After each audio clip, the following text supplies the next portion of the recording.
हरे कृष्णा। भगवत गीता यथारूप पहला अध्याय 10वां श्लोक हम पढ़ेंगे। अपर्याप्तं तत् अस्माकं बलं भीष्माभिरक्षितं पर्याप्तं तु इदं एतेषां बलं भीम अभिरक्षितम्। अभी भी दुर्योधन ही बोल रहे हैं। क्या बोल रहे हैं? वो कह रहे हैं कि हमारी शक्ति अपरिमेय है।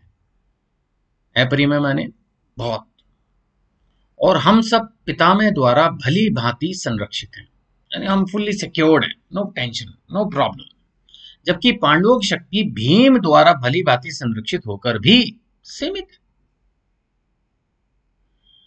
अब यहां पर थोड़ी एरर हो रही है दुर्योधन से।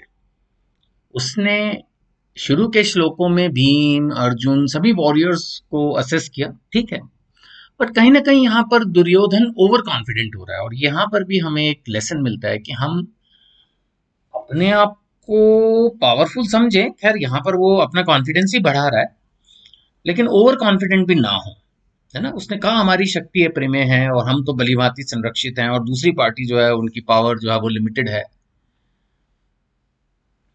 तो यहाँ पर वो अपने आप को बहुत पावरफुल समझ रहा है, और कहीं ना कहीं दुर्योधन के दिमाग में ये था कि मुझे युद्ध में पराजित नहीं किया जा सकता। तभी वो युद्ध के लिए आमादा था। श्री कृष्ण स्वयं जो है संधि प्रस्ताव लेके गए कि 5 गांव दे दो, नहीं माना।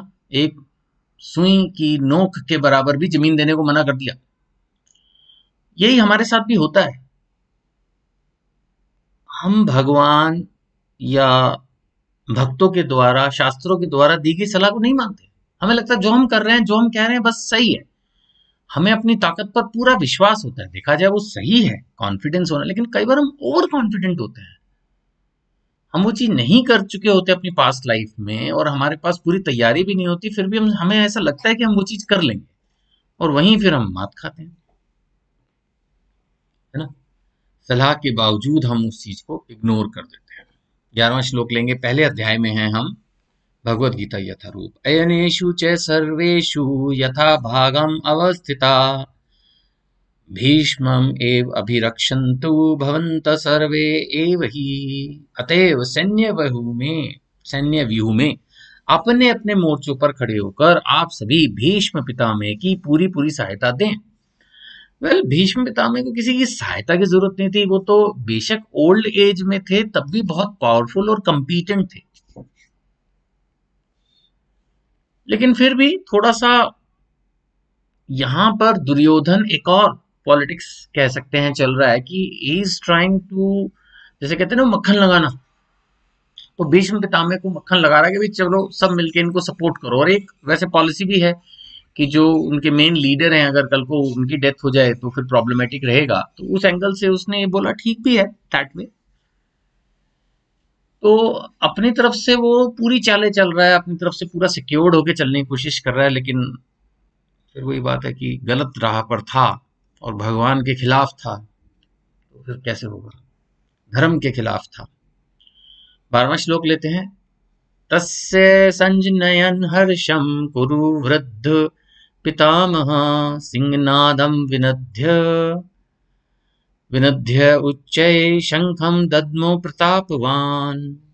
तब कुरुवंश के वृद्ध परम प्रतापी एवं वृद्ध पितामह ने सिंह गर्जना की सी ध्वनि करने वाले अपने शंख को उच्च स्वर से बजाया, जिससे दुर्योधन को हर्ष हुआ।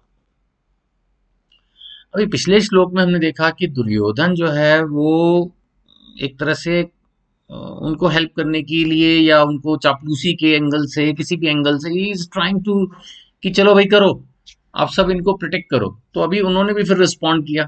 होता ना, हम किसी को गिफ्ट देते हैं तो वो बदले में गिफ्ट देता है, किसी की हम प्रेज करते हैं तो वो बदले में प्रेज करता है, तो समथिंग लाइक दैट।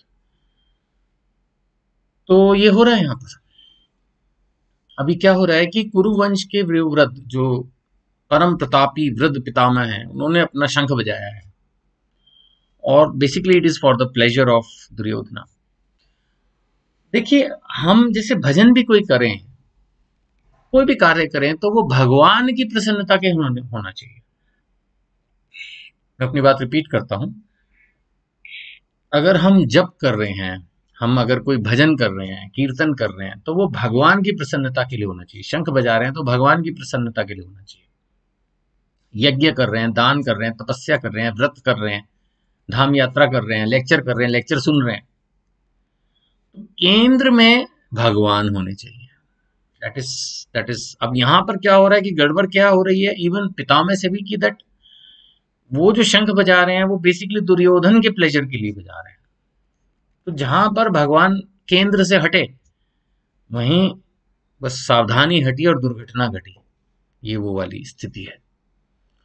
तो भगवत गीता शुरुआत से ही हमें बिल्कुल क्लियर मैसेज दे रही है हर श्लोक में कि that we have to keep Krishna on the centre. You have to keep Krishna on the centre. केंद्र में कृष्ण होने चाहिए, तभी हमें जीवन की सफलताएं मिलेंगी। आगे इसके कंटिन्यू करते हैं नेक्स्ट वीडियो में। हरे कृष्ण।